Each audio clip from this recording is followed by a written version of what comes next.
This is the Pracher family tree.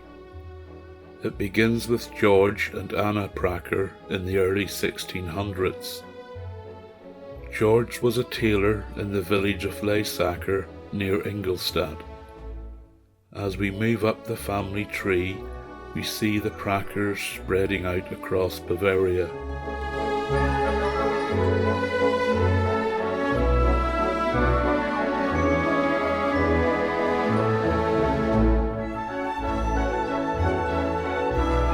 They worked to better themselves, from tailor to weaver, to court transcriber, soldier, civil servant, and politician. We begin our story with Hans Ebert's grandfather, Max Pracher. Max was born in Augsburg in the year 1871.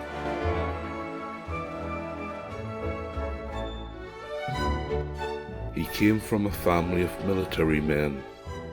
Max's father was a lieutenant in the Royal Bavarian 12th Infantry Regiment, and he was seriously wounded fighting the French.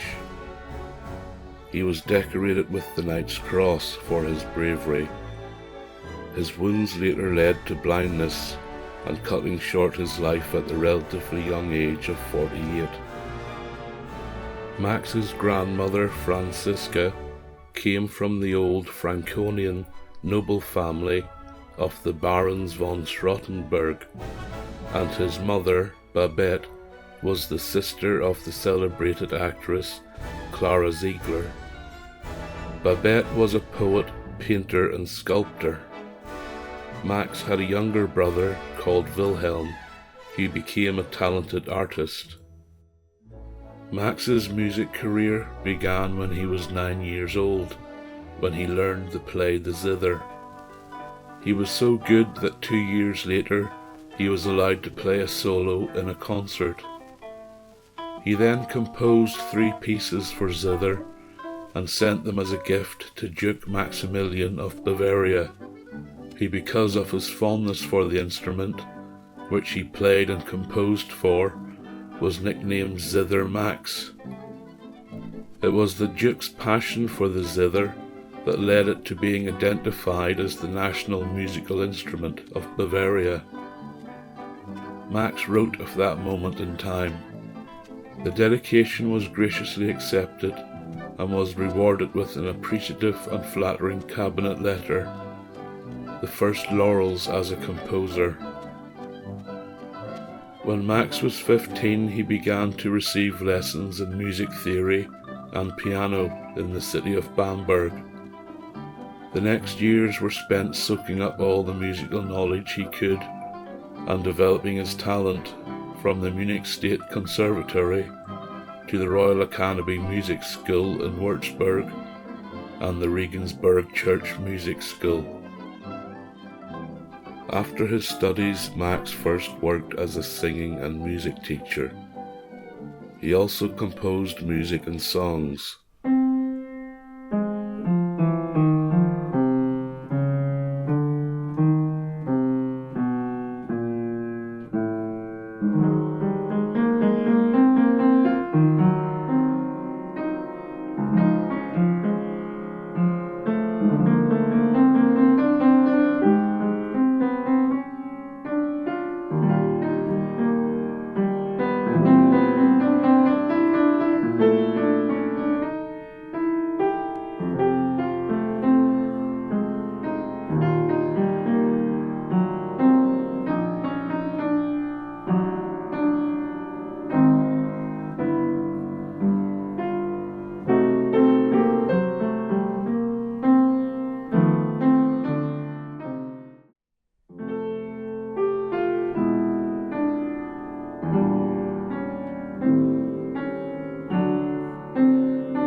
Max was offered the job as the royal choir regent of the church at the Nymphenburg Palace, Munich, working for His Highness Prince Ludwig Ferdinand.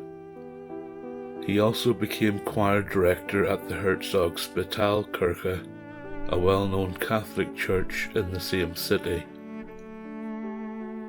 In August 1903, he met his future wife Elsa Straub on the Hohenpeisenberg mountain, which lies 70 kilometers southwest of Munich, the city in which Max was living at the time.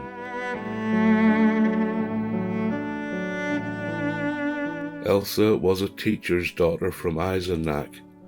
Like her father, she would also become a teacher. During the early years of the new century, when Max was courting Elsa, his brother Wilhelm took his own life, aged 30, in 1906. This was the third tragedy to befall Max. In 1890, his mother, Babette, had died, aged only 41, and his dad had passed away in 1899. On September the 26th, 1907, Max and Elsa were married. First, they were required by law to have a civil service at the registry office in Eisenach, then a church wedding in St. George's Evangelical Church in the same town. Elsa and her family were Protestant, while Max was Catholic. Mixed marriages were frowned upon in those days, and considering that Max worked for the Catholic Church, this was problematic, and may have contributed to his decision several years later to move from the big city to Garmisch-Partenkirchen, a town that sits underneath Germany's highest mountain, the Zugspitze. Elsa came from a large family. She had 5 sisters and 1 brother, whereas Max's family circle was very small, especially now that his parents and brother had passed away. He did have a half-sister, Maria, who came along in 1892 from his father's second marriage. So Max, at the age of 36, put love before religion. He could sort out the religious aspect of his married life later, as we shall see. Max and Elsa's first home was in a flat on Trappentreustrasse 44 in Munich. It was in this first home that their son Helmut was conceived, and he duly arrived the following year, 1908, on the 2nd of August. From then, the babies arrived on a yearly basis.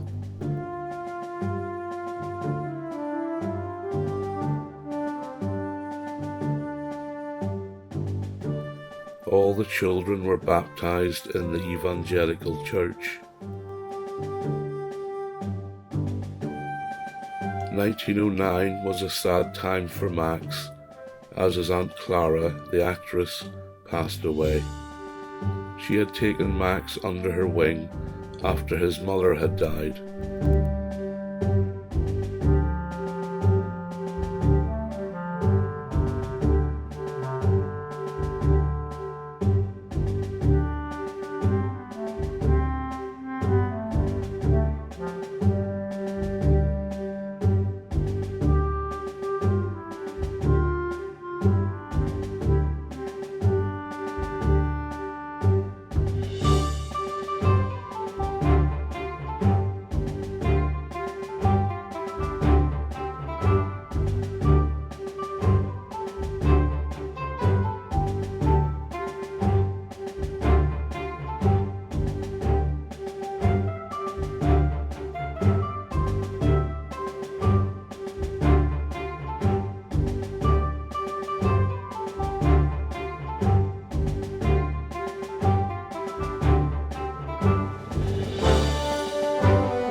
Clara left Max a handsome sum of money in her will, and in September of 1911 they bought a house in Pasing, which back then was an independent city until it was forcibly incorporated into Munich in 1938. Around this time, Max took on the job of editor-in-chief of the Northwest Deutsche Morgenzeitung newspaper in Oldenburg, North Germany. The original plan would have seen Max and his family move to Oldenburg, but it would be a very different story we would be telling if that had happened. Max had a telephone installed in his new home, which was still a luxurious novelty back then. It was essential for his newspaper job.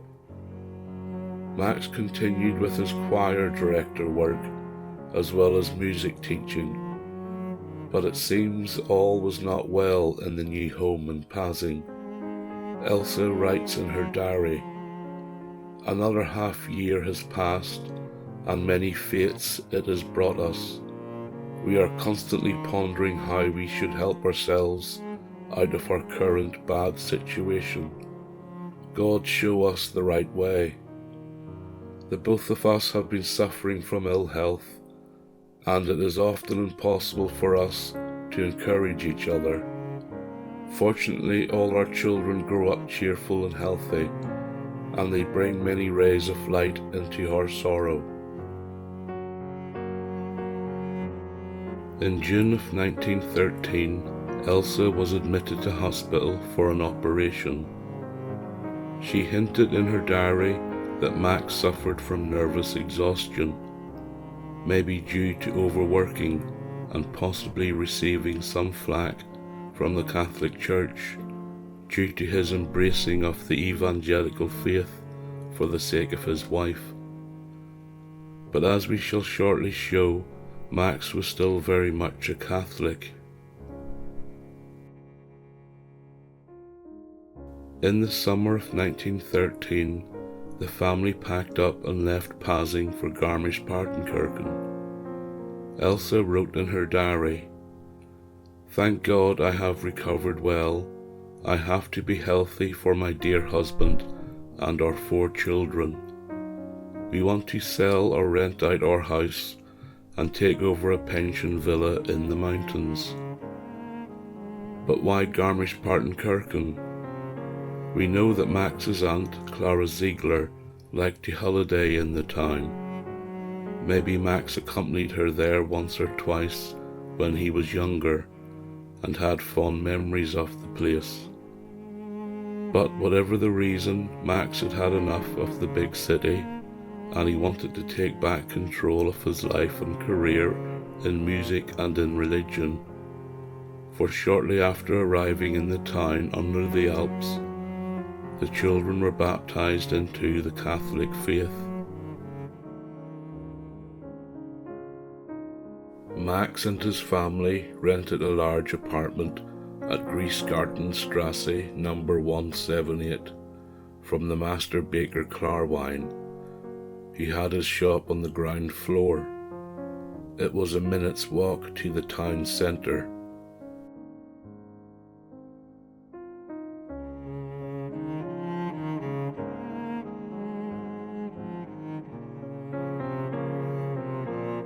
Because of the First World War, which kicked off the following summer, any plans for a pension villa in the mountains were put on hold.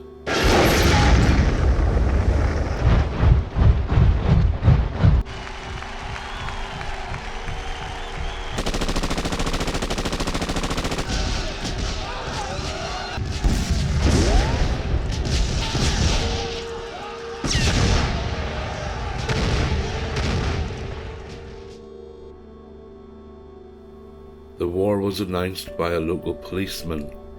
He walked through the town ringing his bell and shouting out the news. That bell would soon become a death bell, announcing the deaths of the local men who had gone off to war.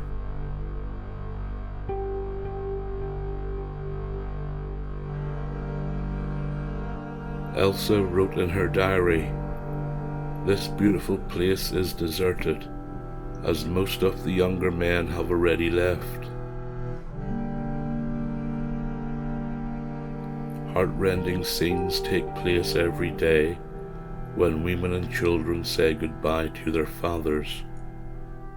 Max has volunteered to join the medical team. There are training sessions every day. It is still uncertain when he will be called up. Max had joined the Red Cross and was trained as a medic at the hospital in the town of Landsberg, about 80 kilometers from home.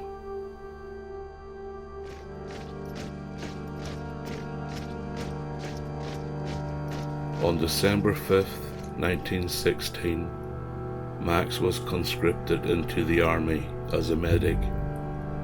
The branch of the military in which he found himself was the Bayerisches Landsturm Infantry Ersatz Battalion, based in Augsburg.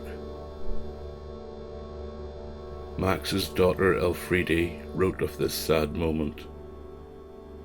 "It was midday when our dear father left the house in a field grey uniform. Everyone, mother and the four of us, stood at the window waving, and I cried bitterly." But within a matter of weeks, Max became seriously ill and developed pneumonia. He was treated in hospital for many months. The illness left him with asthma and heart problems, which he had to live with for the rest of his life. Throughout the war, Elsie worked tirelessly to provide for her children. Food became scarce and was rationed. Being a state-approved teacher, Elsie gave private lessons in all school subjects, including languages. And she also continued to give piano lessons to Max's students while he recovered in hospital. Elfriede wrote about the privation and hardship she experienced with her family during the war years. It was winter and bitterly cold. Food became increasingly scarce. Each family was allocated a certain ration. Parents and children stood at the firehouse for hours until they received their share of potatoes or turnips, and by the time they had it, the crops were often already frozen. Many a tear was shed when hands and feet froze with frost. Soon there were food and bread cards. I still remember exactly how hungry my brothers always were. Often in the evening their dear mother took pity on them and went to the bread bin and cut up another piece for the hungry stomachs. The diet got worse over time. Sugar, for example, was already a great luxury. I collected pieces of sugar in a box for my father to give to him for Christmas. The bread that was eaten was baked with potatoes because there was no more flour. The outside was rolled in sawdust. It often started to mold inside. When our parents talked about butter and rolls, it seemed like a fairy tale to us. Elsa also wrote of her difficulties of obtaining food for her children. At present, in addition to bread and flour stamps, there are also meat stamps, 400 grams per person per week. We hardly need our stamps because we have no money to buy meat. I am writing the above information down for my dear children. In better times, God willing, they will remember the war and understand everything better. Saving and rationing, being grateful for their daily bread, can be of benefit to them for the rest of their lives.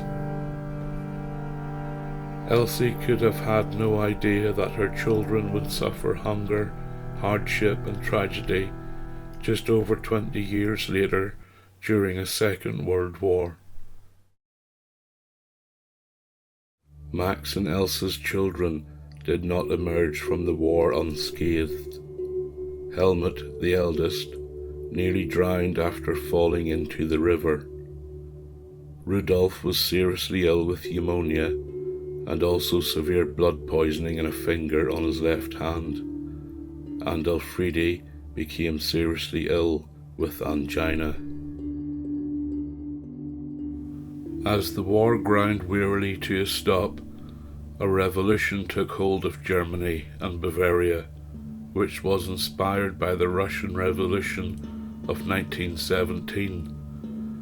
Disaffected German workers and soldiers had had enough of the aristocratic and bourgeois elite, the ones who gleefully rushed Germany headlong into war and got the common people to do the fighting and dying for them. The revolution began in early November 1918, when sailors in the northern city of Kiel mutinied against the German High Seas Fleet by refusing an order to set sail for a final and futile battle with the British Navy.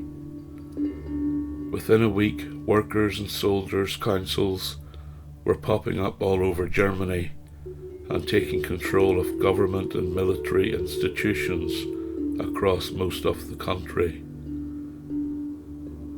By the end of the month, all of the ruling monarchs, including Emperor Wilhelm II and Bavaria's King Ludwig III, were kicked out of power and the country. Various factions, from communists to Democrats, and every political flavour in between, fought and squabbled amongst each other. This fighting and squabbling trickled down to Garmisch-Partenkirchen, where the main fear was that communists would invade and take over the town. They did try to invade, but were fought off by the local Garmisch militia, of which Max was a member. Elsa wrote of this time of unrest. The starving people, incited by some leaders, want to introduce a new world order to us, Bolshevism on the Russian model. The communists have taken Munich and are now trying to conquer the surrounding area. On Thursday, April the 24th, 1919, at 6:30 in the morning, the alarm bells announced the approach of a communist expedition. Our local militia repelled the enemy. 15 men were captured and several were killed. Friday, April the 25th, 9:30 p.m. The alarm bells are ringing again. A new, larger expedition is on its way to us. God grant that they are repulsed, for they would take bloody revenge for the resistance they were offered. Now, on the evening of Saturday, April the 26th, Max is on guard duty again, for the third time in 4 days. Anyone who loves his homeland must go out. He cannot tolerate the Russian terror coming to us too. The communists ended up not taking over Garmisch, or very much of anything else. In the town, the newly formed Bavarian People's Party became the dominant political party in the town, and indeed the rest of Bavaria. It was a nice Catholic conservative party that the townsfolk felt safe with.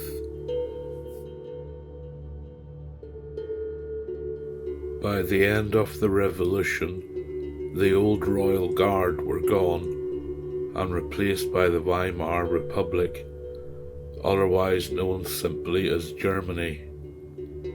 One of the few positive outcomes of the revolution was that women got the right to vote. The new era didn't bring peace and prosperity to Germany, only hyperinflation and political extremism.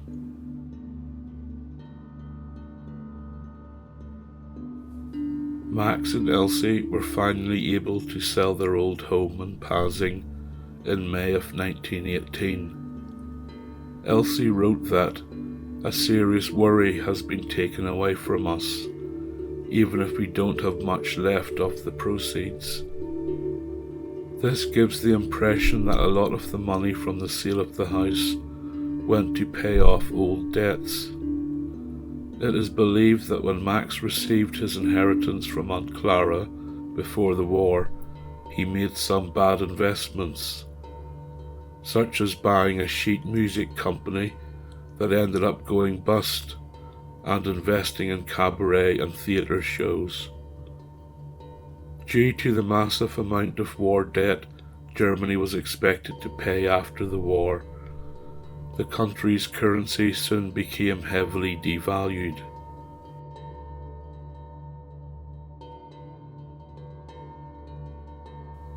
This reached its peak in the autumn of 1923. As a result, whatever savings or investments Max had became worthless. Elfriede wrote of this time, "The money was so devalued that my parents could no longer buy anything with it, and they could no longer feed us themselves. We found benefactors who gave us lunch. The four of us siblings all ate with different friendly families. I had 3 different places. After school, I quickly sneaked away to avoid the curious questions of my classmates. That was probably the saddest time, and yet we had to thank God for always showing us a way out of the fire."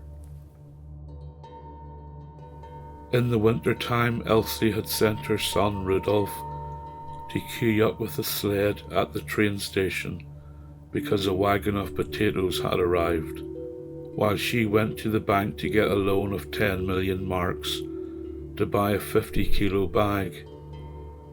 By the time they got the potatoes, they were frozen solid.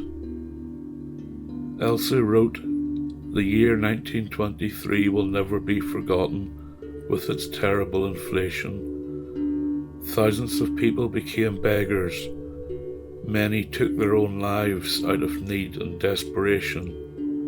When I look back today, I am filled with a feeling of gratitude that we all survived that time."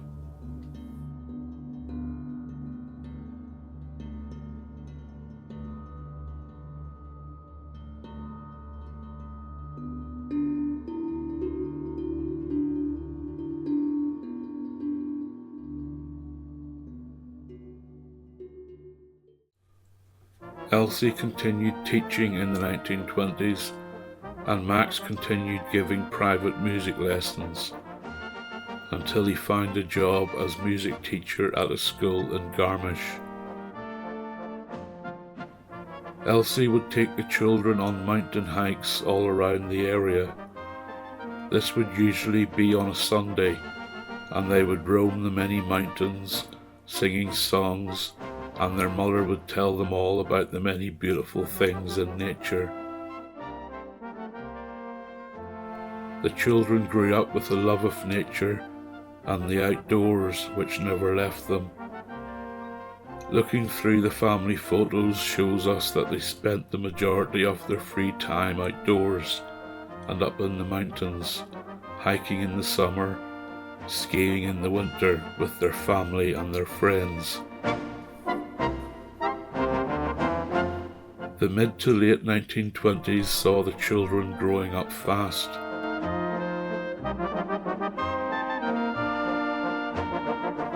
Rudolph embarked on a career as a painter,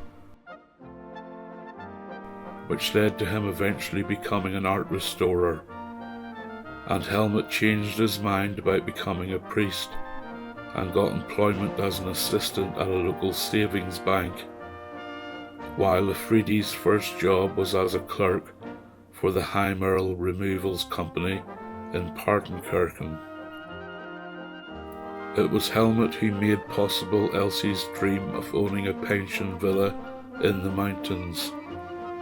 He was looking through the apparently worthless shares that his father owned and found that the value of 120,000 gold marks had been revalued to 12,000 German marks.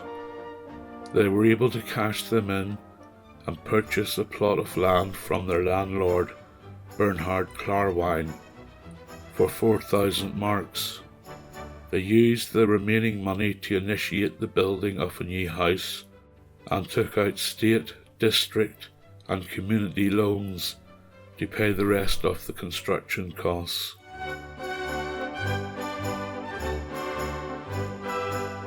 They called their new home Berg Heimat. Elsie wrote of the happy occasion. Since October 20th, 1929, we have lived in our home on the Kramerwiesen, the Berg Heimat country house. It should be and remain a lovely home for us and our children.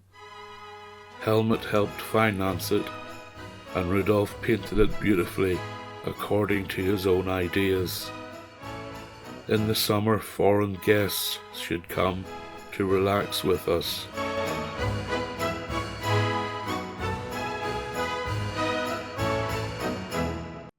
By the spring of 1930, the family were living happily in their new home, apart from the two boys. Rudolf was running around Germany painting things and learning his trade, and Helmut was living and working in Reichenhall as a savings bank secretary. Irmgard was working at the Garmisch District Savings Bank, and Elfriede was now employed by the Bavarian Zugspitzbahn. It was a very interesting time to be working for the company, as they were building a train line from Garmisch to the highest mountain in Germany, the Zugspitze. Because the train would be travelling uphill, a cog or rack railway was used. A temporary town was built halfway up the mountain to house all the workers that were needed for such a large project. Tunnels were dug into the mountain and track was laid.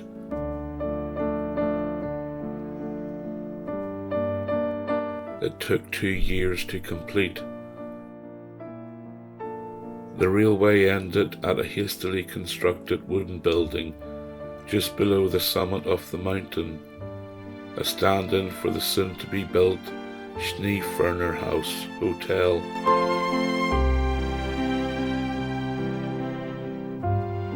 On July the 8th, 1930, the completed railway had its grand opening, and Elfriede was there, alongside Archbishop von Faulhaber and some very grizzled-looking mountain guides, whose job of leading tourists up the mountain was threatened by the new railway. In front of the assembled dignitaries, Elfriede read out a poem especially written for the occasion by the writer and poet Hermann Roth. There was some sad news in 1930. Elsie's father died on the 31st of May in the town of Eisenach, where he had lived all his life. Her mother had passed away 8 years earlier, in January 1922. Helmut was the first of his siblings to find love, get married and start a family. His future wife, Marie-Louise Leppen, was on holiday in Garmisch, staying at Max and Elsie's house, where Elfriede and Irmgard befriended her. While she was in the town, Helmut came home for a weekend visit from his bank job in Bad Reichenhall, and upon meeting Marie-Louise, he promptly fell in love with her. She was from Neubrandenburg, which is about 180 kilometers north of Berlin. She trained as a school teacher at the Pestalozzi Froebel House in Berlin, a first of its kind college which trained women as teachers, its main principle being in teaching children as individuals. She taught crafts, sport and cooking.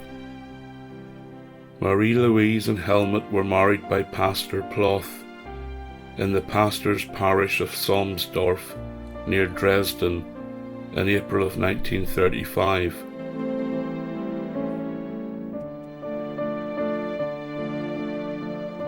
And their first child, Klaus Dietrich, was born in February 1936.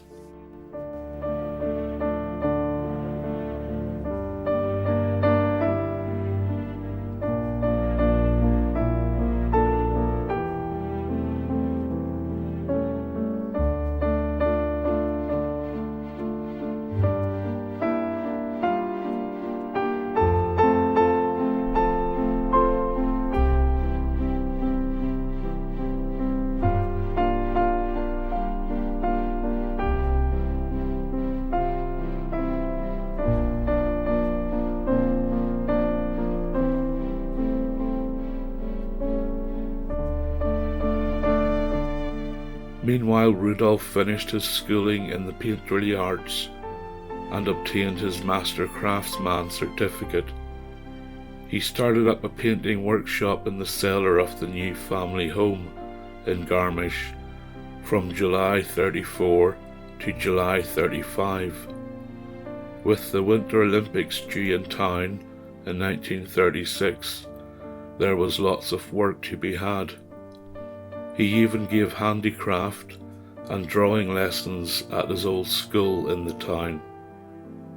All the time he was contributing articles, sketches and photographs of his completed works for painters' magazines. This led to him publishing 2 books in the mid-1930s about furniture painting. Through his sister Elfriede, Rudolf met Hannah Ulm from Hamburg. He took up a job as manager of a painting firm in Würzburg, which specialized in painting and restoring churches. He married Hannah in September 1937, and they made Würzburg their permanent home.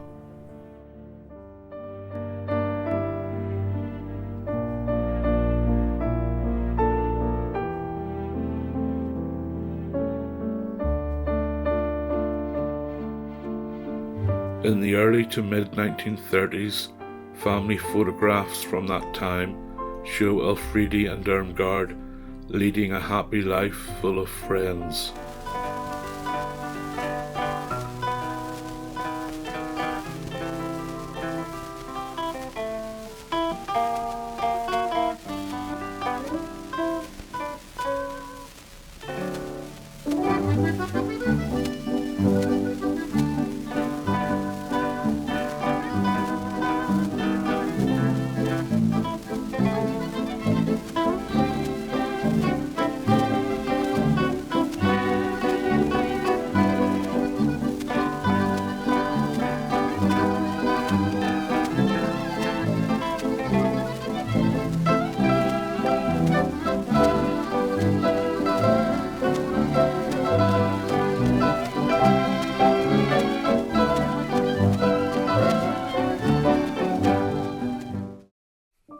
In 1934, Irmgard and Elfriede joined the Red Cross and trained as nurses, and they were on hand at the Red Cross station during the 1936 Winter Olympics in Garmisch.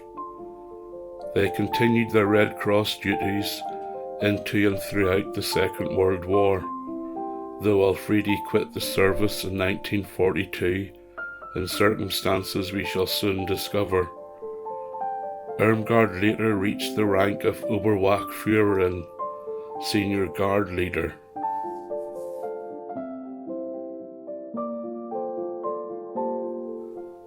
In the years 1938 to 1940, the Altenburg State Orchestra spent the summer months in Garmisch-Partenkirchen, where it gave concerts in the local Kurpark under the name Thüringer Staatskapelle Altenburg, together with the Munich State Orchestra, which Richard Strauss, the local and famous composer, also attended.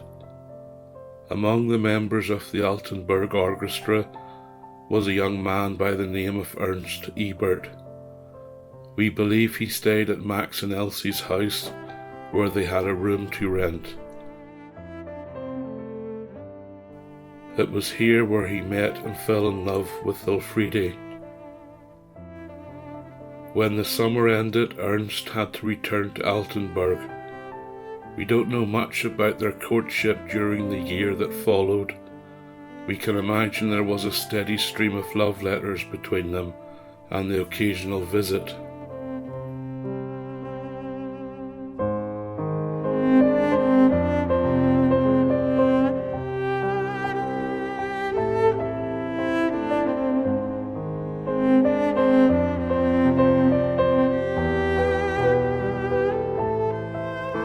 Ernst was born on the 31st of August 1910 in Altenburg, which lies about 40 kilometers south of Leipzig.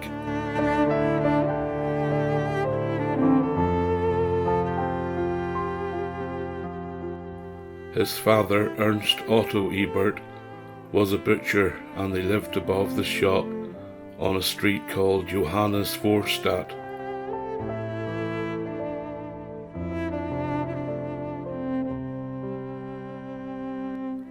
His mother's name was Berta, and he had a brother Rudolf and a sister Helene.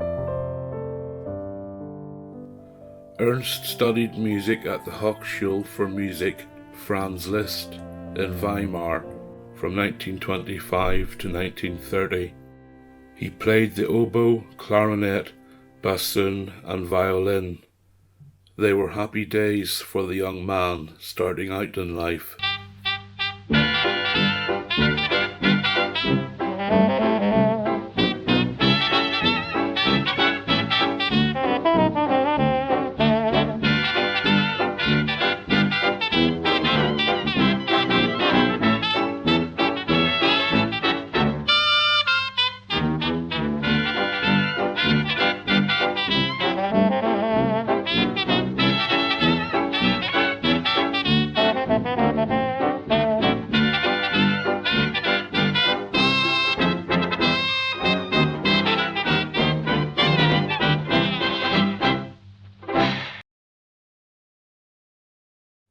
His father died in 1936, and Ernst's brother Rudolf took over running the butcher's shop.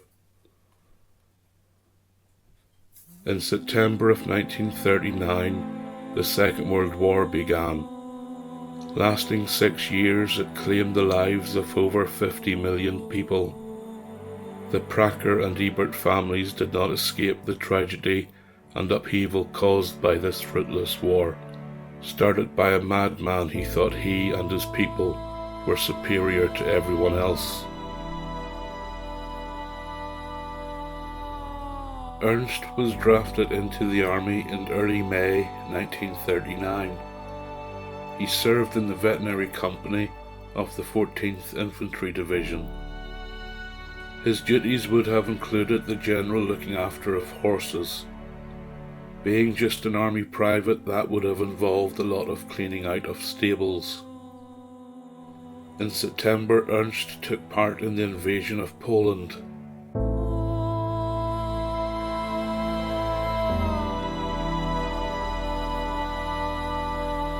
Being part of the veterinary company kept him from the front lines and alive, which was fortunate because on December 9th, 1939, Ernst and Elfriede got married in the Protestant Johanneskirche in the little town under the Alps that Elfriede called home.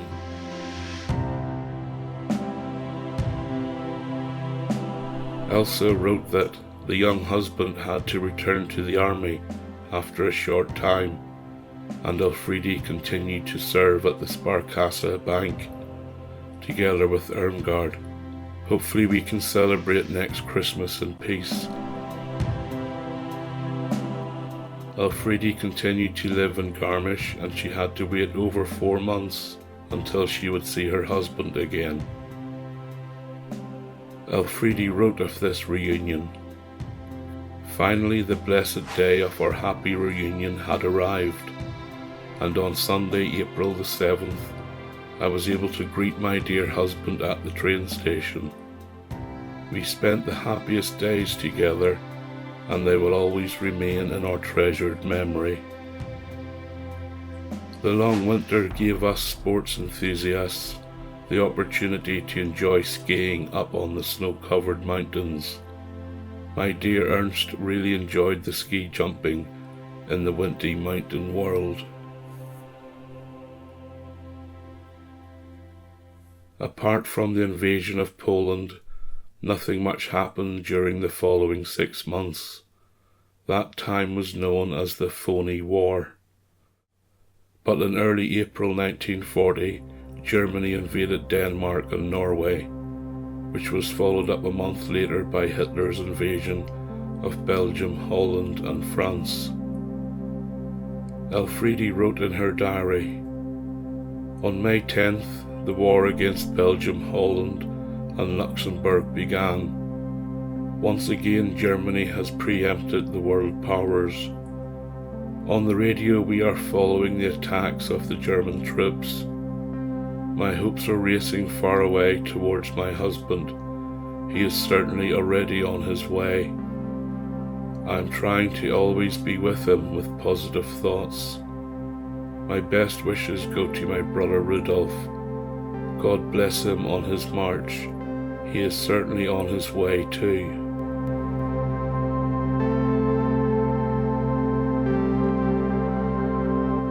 We can place Ernst and his comrades in Belgium, close to the French border, in this photograph taken near Mont Kemmel during the summer of 1940.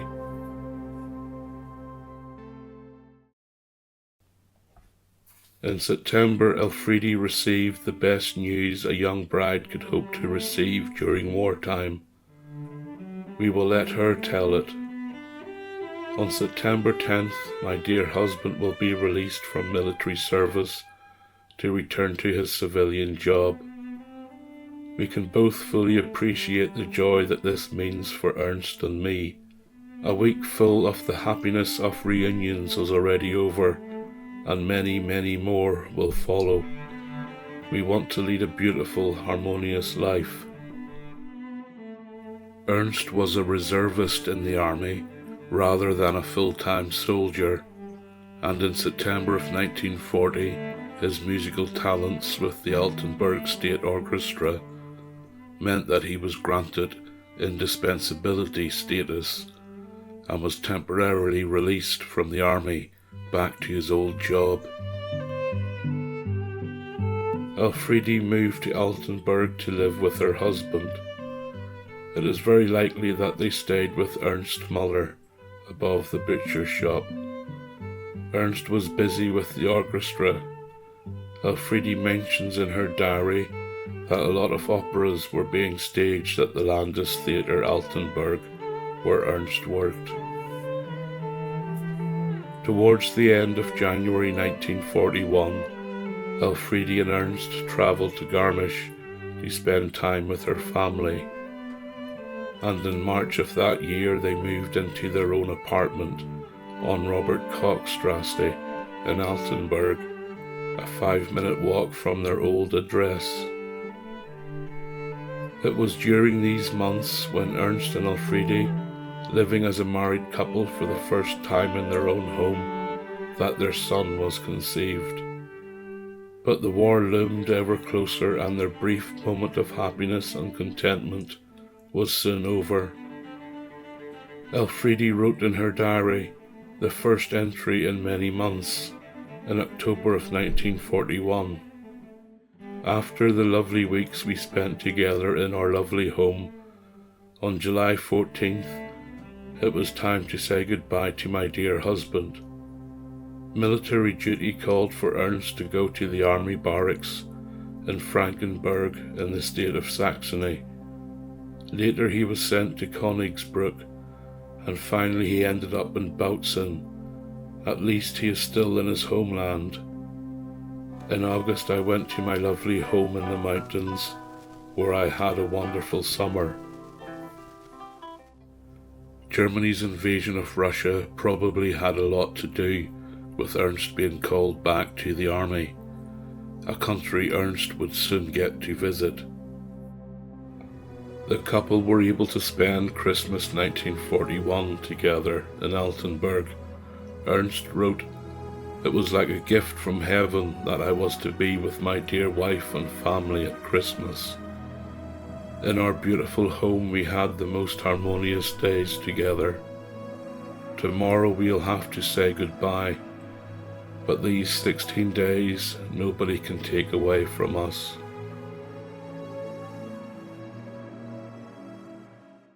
In the spring of 1942 their son was born.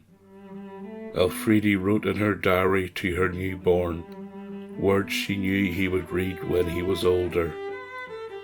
"On this golden day you came into the world. In the afternoon, at 15 minutes past 3, you sent your very first silent but powerful cry into the beautiful springtime. You brought with you a healthy, huge appetite. You weighed 7 pounds, were 52 centimeters tall, and with a head circumference of 33 centimeters. Your head was covered in dark hair. You were loved by everyone very much, and most of all your mother. I can't imagine a life without you, my dear boy. This 25th of March in 1942, I will never forget my Hans, Elfriede." Ernst was able to meet his son Hans at Easter 1942 when he was on leave, and Irmgard travelled to Altenburg to meet her new nephew in the summer.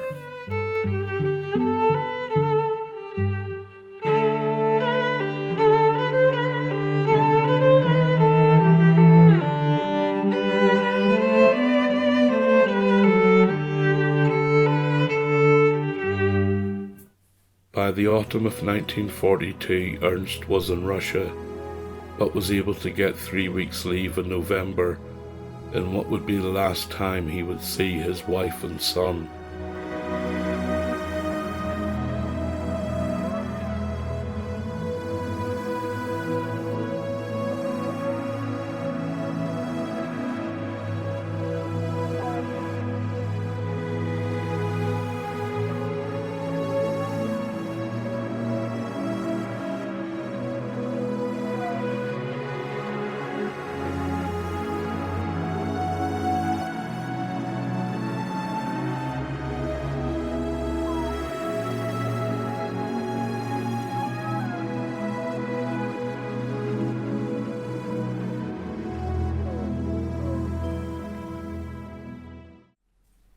Ernst's second deployment in the army saw him as a member of the staff company in the 769 Infantry Regiment of the 377th Infantry Division, a job that would keep him from the front lines.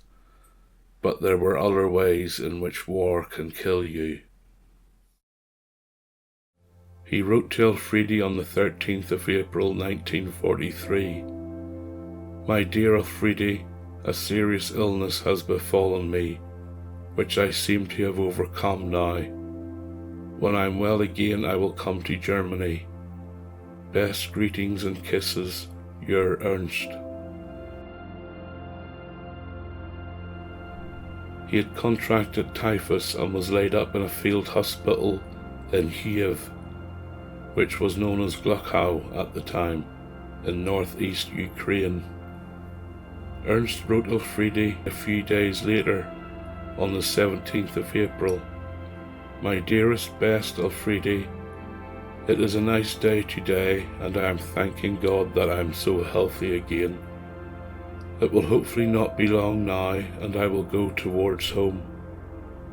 We will recover in a hotel for a few weeks once we are home.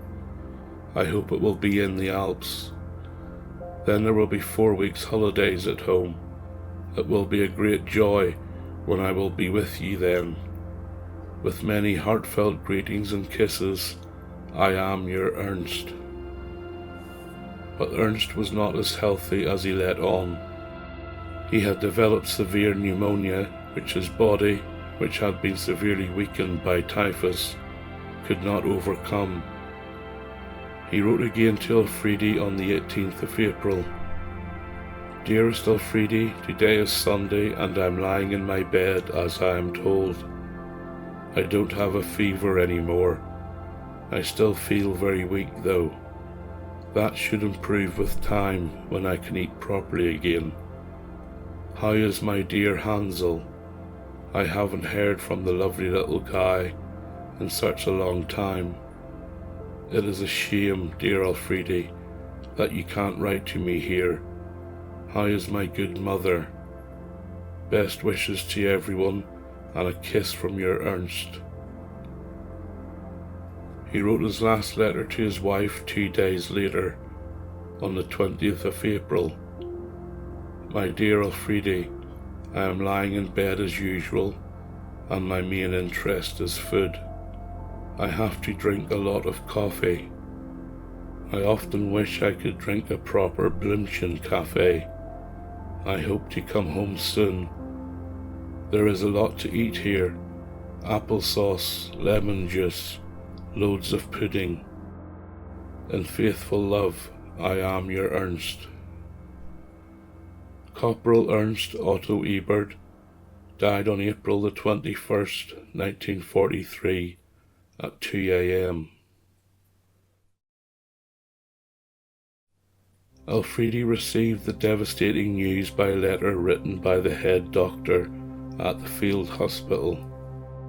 He wrote that Ernst was buried the day following his death in the honorary cemetery in Gluckau, in the presence of the war chaplain, with full military honours.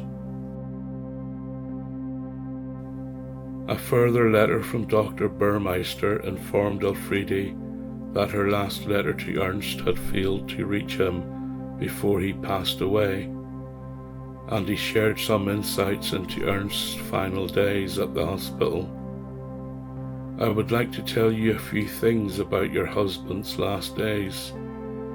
He talked a lot about his family, his wife, his little son, and his mother.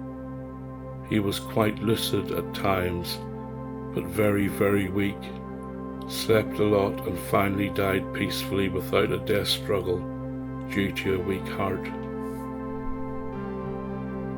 Elfriede took Hans that summer of 1943 to Garmisch to meet his grandparents for the first time and to grieve within the bosom of her family.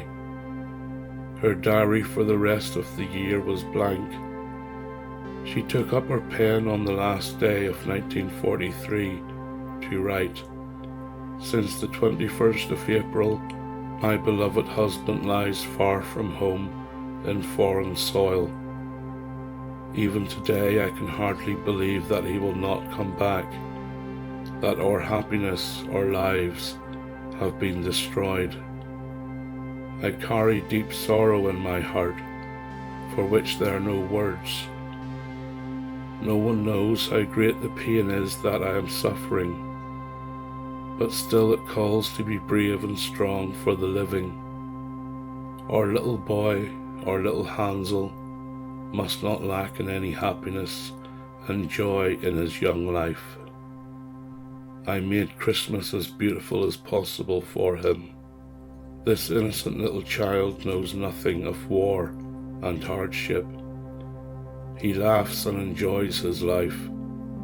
Such a sweet little boy is a real ray of sunshine. He has helped me overcome many difficult times.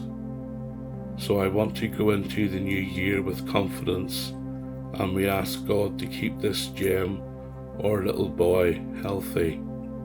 We will never forget our dear father."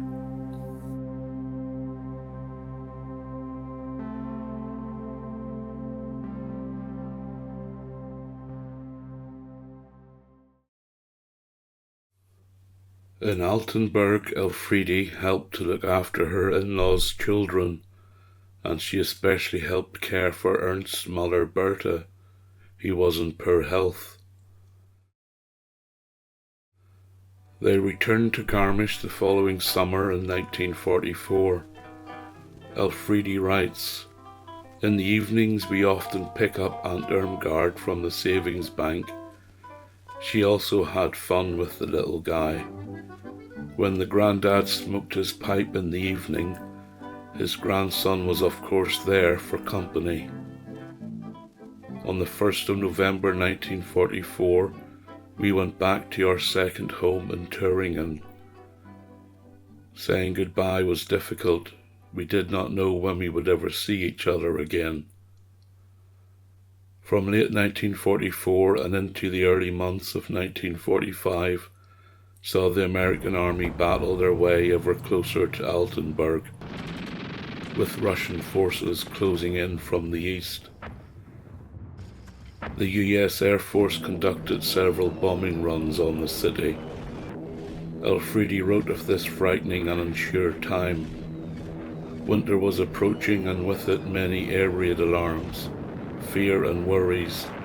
In between, Hansel was ill, often with fever on top of having to sit in the cellar at night. On his 3rd birthday he had the measles. It was getting more and more unpleasant in the air, and low-flying planes were approaching, firing with onboard weapons. On April 10th, the front was so near that day and night we could hear the thunder of cannons. It became worse with the bomb alarms from morning to night.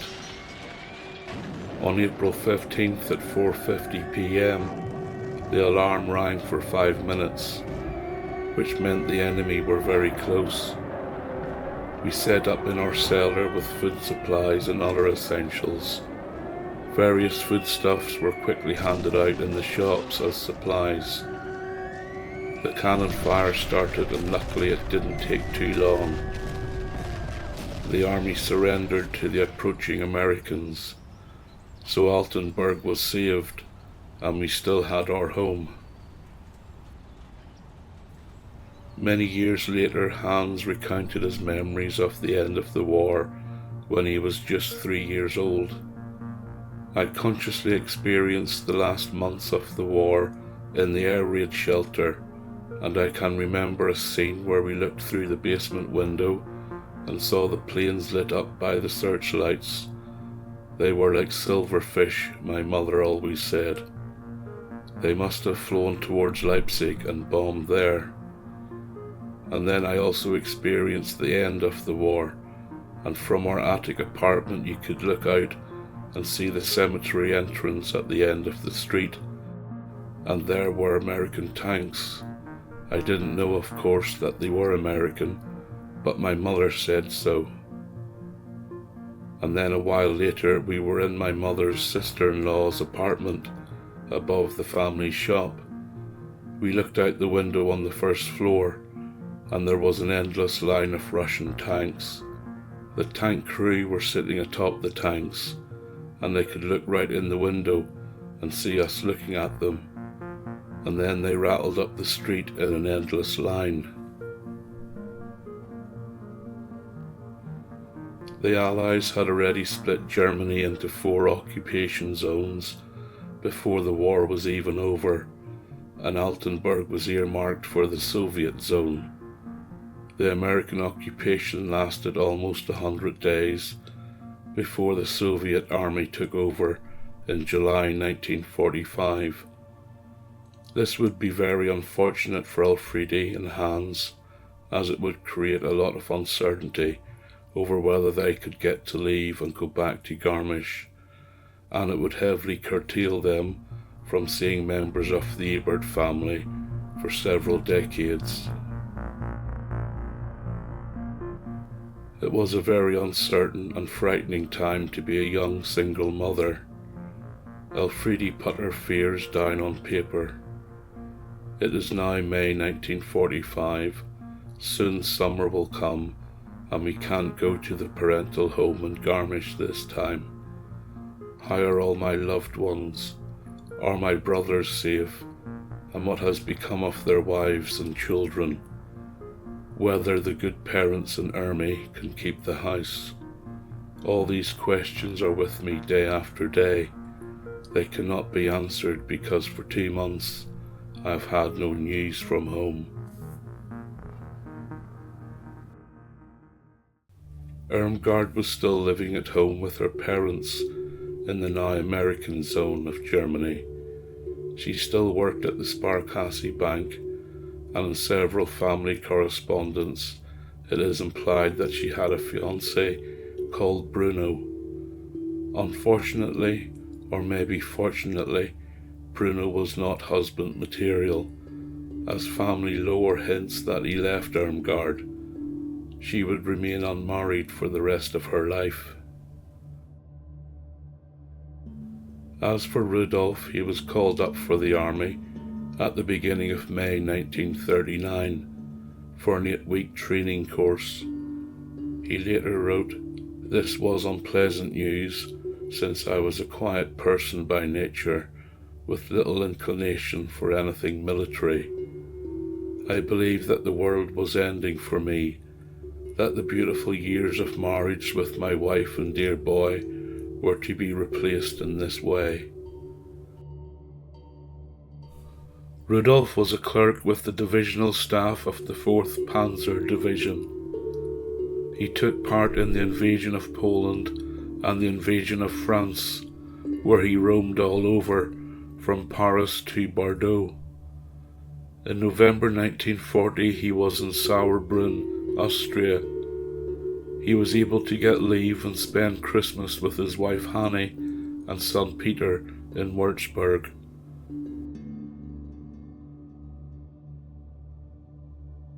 In the spring of 1941 he was sent to East Prussia. Come June of that year, he took part in the invasion of Russia. Winter in that country was a disaster for the German army, whose leadership believed that Russia would be conquered by the end of the year, and thus they had failed to equip their troops for winter warfare. Rudolf got frostbite on his big toe and the toe beside it, and had to go to the hospital near Orel in Russia. He was returned to the General Staff upon his release. During his time in Russia, he was involved in building a cinema with the Pioneer Corps, and he was also involved in opening a restaurant. He even got to indulge in his craft of painting, as these images show.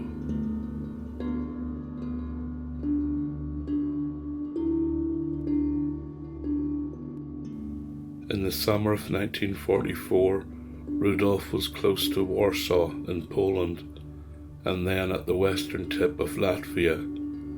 They were constantly under attack, and rations consisted mainly of horse meat. By the beginning of January 1945, Rudolf, along with a fellow soldier, were ordered to accompany divisional material loaded into 2 railroad cars to Bamberg. Upon reaching that city, and knowing that his home in Würzburg was only 100 kilometers away, he asked for and received 3 days' leave to visit his wife and children. From there he joined the greatly reduced remnant of his 4th Panzer Division in Danzig. In early May, around the time of the German surrender, Rudolf and his comrades, driven out of Danzig to the coast, blew up any remaining military vehicles to keep them out of the hands of the fast-approaching Red Army, and escaped capture by boarding German minesweepers and heading westwards along the German coast. They arrived in Kiel 5 days later, where they surrendered to the British Army. He put them on another ship, which took them down the coast to Travemünde, where they were held at a camp for a couple of months. Rudolf soon found himself attached to a British Army sergeant, painting prohibition or keep out signs in German and English. He then found himself in the nearby seaside resort of Sharboids, painting a bakery shop inside and out, including the shop sign. In July, he was allowed to go home. Upon arriving at his old address in Würzburg, he found that his family had been evacuated in Frickenhausen, which was about 20 kilometers away. I will let Rudolf tell the rest of his story. After walking for some time, I could see a woman with a boy and a cart in the far distance. The two came closer and closer. It was my loved ones. He wanted to go to a nearby town to fetch flour from the mill. That was the most beautiful moment of my life, when we lay in each other's arms and belonged to each other again. That was the end of my military service.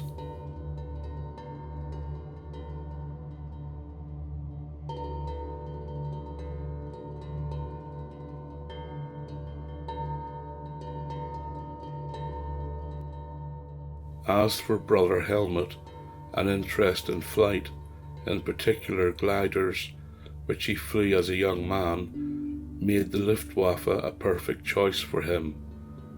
But because of his poor eyesight, he was unfit to fly, and with his banking experience, the Luftwaffe put him to work in administration. His first posting during the war was at the airport at Bad Aibling, about 80 kilometers away from his home in Bad Reichenhall. He was able to bring his family with him.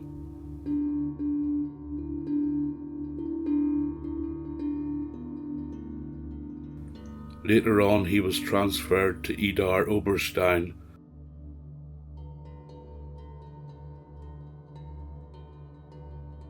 to run a staff assistant school, training women as Wehrmachthelferin, who were young women who served during the Second World War with the German army as auxiliaries.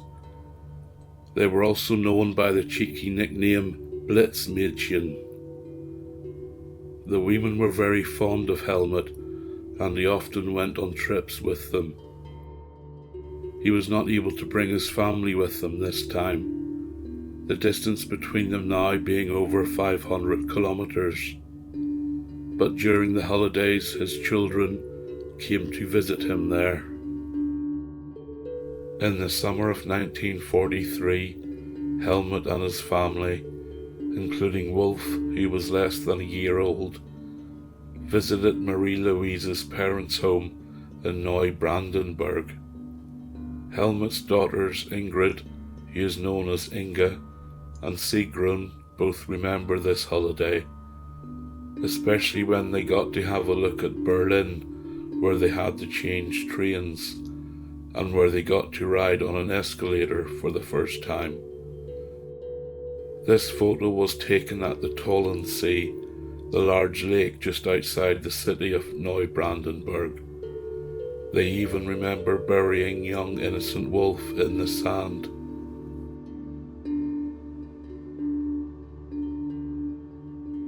Ernst's brother, Rudolf Ebert, was also drafted into the army. We know very little about his war. Elfriede mentions to Irmgard, in a letter dated September 1945, that Rudolf Ebert is still not back. This most likely meant he was being held in a prisoner of war camp. In February 1946, Elfriede writes that Rudolf's wife Hanni had received the first news from him in a long time. Elfriede wrote, Hanni Ebert had the first letter from her husband, 25 words on a card from Slovenia. He is healthy, has to work, and asks whose rule they are under. In June of 1946, Elfriede received a letter from Rudolf from a retraining camp near the village of Gloven in the northeast of Germany. During the war, it was used as a forced labour camp, and between 1944 and 1945, it housed female Jewish prisoners from the Stutthof concentration camp, along with male Jewish prisoners from the Sachsenhausen concentration camp. After the war, the Red Army held German POWs there.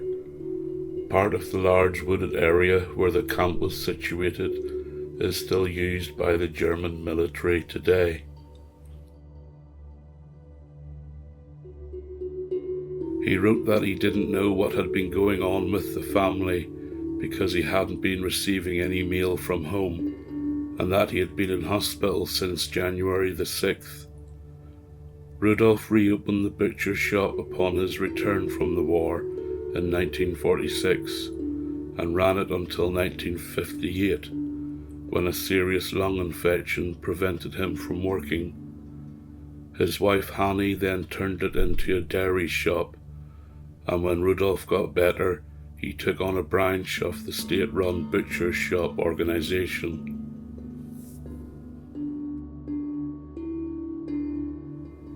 If Ernst had survived the war, maybe the couple and their child would have remained in Altenburg. But Elfriede had no desire to remain in Soviet-occupied Germany without her husband. She wanted to go home. But it was not as simple as buying a train ticket. You had to get official permission from the Soviet authorities. It didn't help that she had lost most of her savings through the machinations of the Soviet occupying force. He restricted German citizens from withdrawing their savings while they closed down and replaced all the German banks with a more communist-friendly banking system. Elfriede wrote to Irmgard in November of 1945, telling her that she had 33 Reichmark left from savings of a few thousand. She got a monthly payment of 57 Reichmark, Social Security, which she could top up to a maximum of 15 Reichmark through working. The official exchange rate data from 1945 shows that 1150 Reichmark was equivalent to $1 US. Elfriede wrote about the work she had to do. I am dismantling gas suits for children, which are made from a fabric with a rubber coating. The pieces have to be carved out. At first it took 40 minutes to separate a suit, but now it's possible in 25 to 30 minutes. I get 30 cents per piece.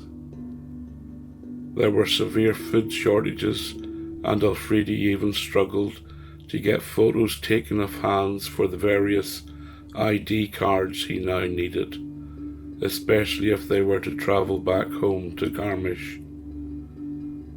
She also started having heart trouble, especially shortness of breath. It was diagnosed as being caused by lack of nutrition. Like any good mother, she had made sure her son was fed to the detriment of her own needs.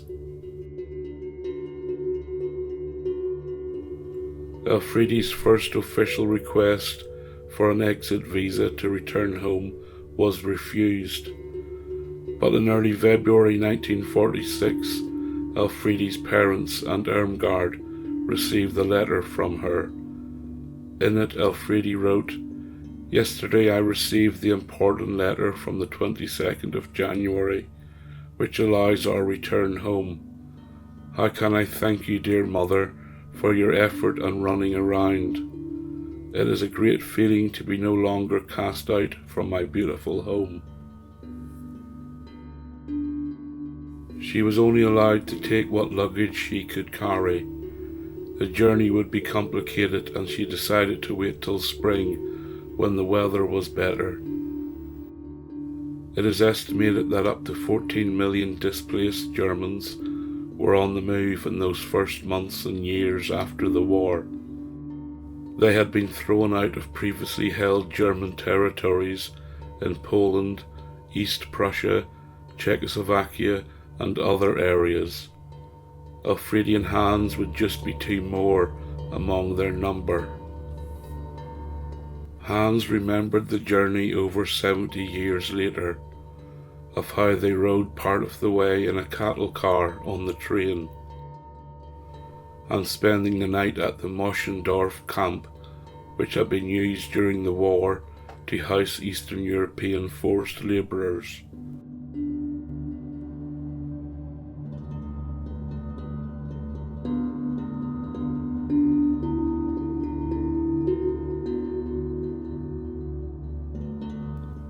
He remembered being dusted with DDT powder by the American Army, and his mother leaving him for a little while at a train station so she could find out where they had to go, and of being so frightened and worried that he threw up. He remembers that it took 3 days and nights to reach Garmisch, a journey that would take about 6 hours by car today.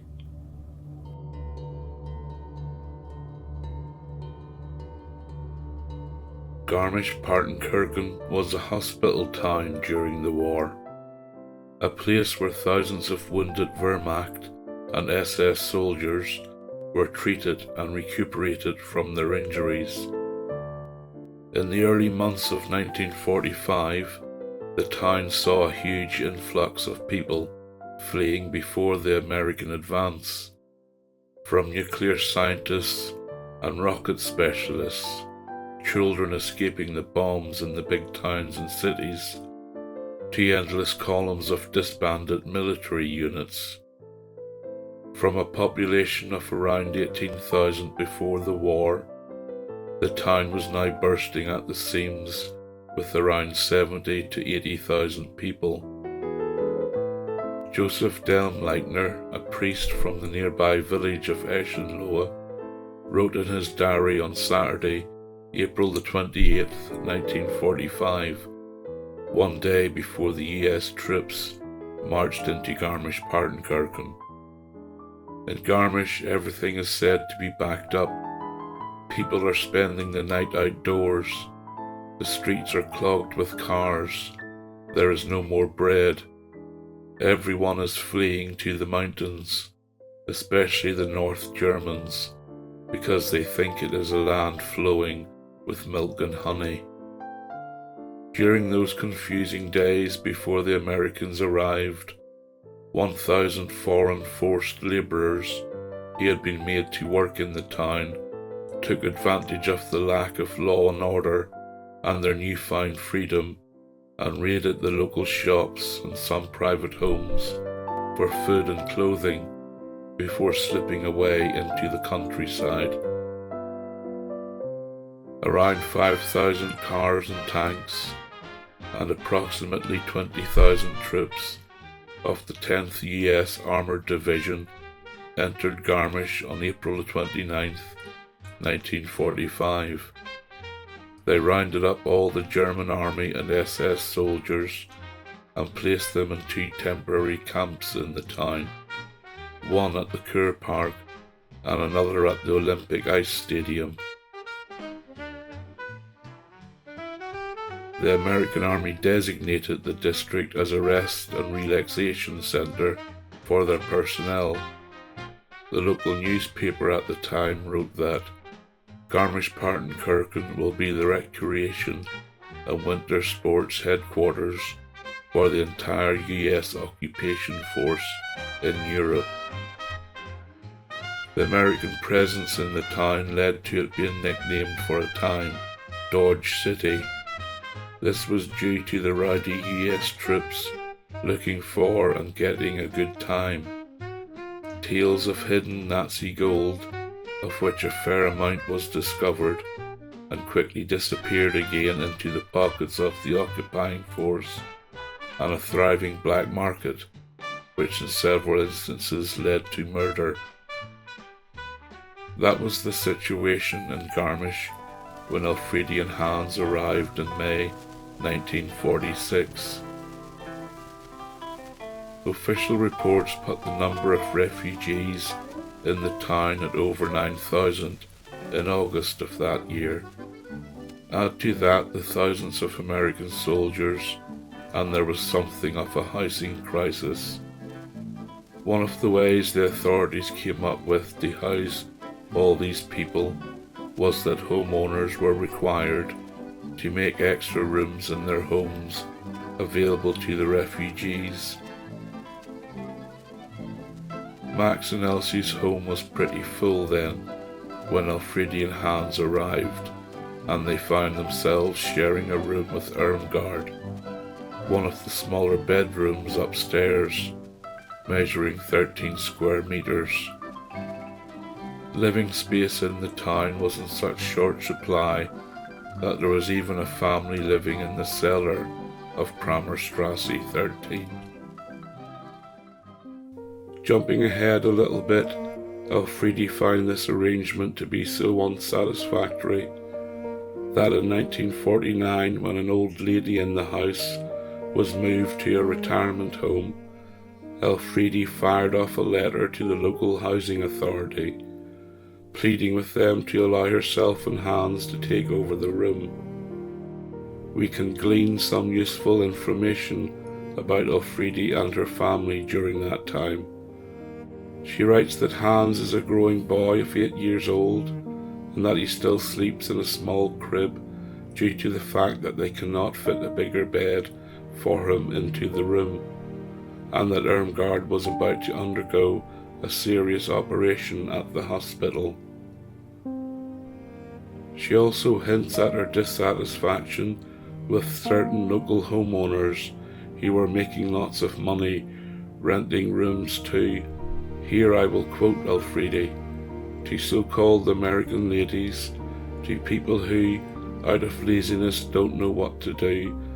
As long as houses have the sign rooms to let, there can be no talk of such a shortage that legitimate applications are rejected. Elfriede was making the point that if some locals can rent out rooms at high prices to the Americans, then why aren't they being made to rent those rooms to the poor refugees who are more in need of accommodation?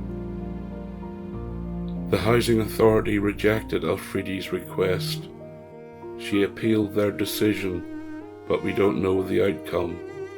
At some point during the 1950s, the housing crisis lessened, and the Pracher family were able to have their home to themselves again. Hans started kindergarten in the autumn of 1946, and at some point Elfriede got a job with the local district council, or Landratsamt, which she would keep for the rest of her working life. One of Hans's early memories from his first years in Garmisch was of getting his first ever ice cream cone with his mum. After eating it and licking out all the ice cream, he then threw the cone in the river. He did not know that he could also eat it. He was very annoyed with himself. In September 1948, Hans started school. It was for Catholic boys and was known locally as the Krankenhausschule. His first report card from July 1949 tells us that he was quite satisfactory in his diligence and performance, but that he had been chattering a lot and often disrupting the class as a result. Elfriede wrote her own report card for her son. She said, "School began on the 1st of September 1948 at the boys' school. Hansel is an enthusiastic little pupil. He loves to learn and enjoys his lessons. In his free time he makes and tinkers with the most amazing things at home. He loves machines more than anything else. He puts together the most complicated devices using a metal construction kit that Rudolf's wife's mother got from Hamburg. It's amazing what his little hands can create." On December 17, 1949, Elsie Pracher died. She was 67 years old. Hans remembered her many years later. Grandma Elsie was the gentle one, and Grandpa Max was more strict. but I also appreciated him in his own way, but I somehow preferred Grandma. During those first years at school, Hans's report cards contained mixed reviews. On the one hand, he was reliable and conscientious in his work. However, his handwriting leaves something to be desired. But the next year his report said, "It seems that the boy takes his lessons too lightly and he likes to daydream. His performance is quite good, but he could improve it with more attentive participation. His behaviour is impeccable."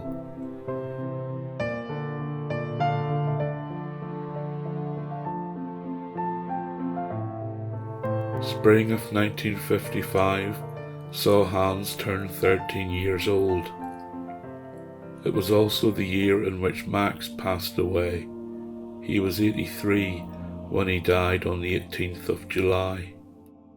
The following text was spoken at his funeral by a friend and colleague who we are unable to identify. Particularly worth mentioning is his extensive work as a composer, with which he created many beautiful works for piano, organ and choirs. Although Mr. Pracher had been suffering from a heart condition for a long time, his spirit had always been busy, even during his days of illness. He noted down his musical inspiration until it was almost impossible, because of his physical weakness, to commit his feelings and thought to music paper. When I visited the deceased some time ago in his house on Kramerstrasse, we chatted for a long time. I mostly listened in silence as he talked about the past, about his long life and his musical work. It really touched me deeply when he told me how much he was suffering under the mismatch of a still very active mind with his poor physical health. I became aware again that here was a really great artist and master. He would have so much to give and say to us with his music in our time. There was a happier occasion in 1955. Ernst's brother, Rudolf Ebert, was able to obtain the relevant permission to travel with his family to visit Elfriede and Hans in Garmisch. They were able to visit again in 1959. From then on, travel outside of communist Germany was heavily curtailed, and Rudolf and Hanne were only able to visit again from the mid-70s when they had retired, the rules having been slackened for retirees.